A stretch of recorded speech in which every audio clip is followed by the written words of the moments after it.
Hello friends, welcome back to the many video guys and my YouTube channel guys. Today friend we are going to talk about guys Samsung phone reading mode setting guys. How can we on? Friends, you want to on guys your Samsung phone guys phone reading mode. So how can we on it today friends? I will show you. I will tell you. And after guys, how can you use? So before starting video friends, first of all go and subscribe the channel guys. Click the bell icon, like the video.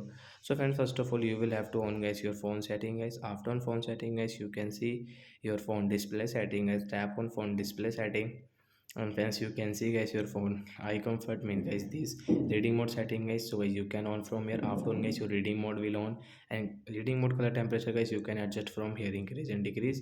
So after on guys reading mode guys, when you study in your phone, so guys you can easily guys study in your phone. And guys when you operate your phone at night, so guys you should on guys your reading mode setting.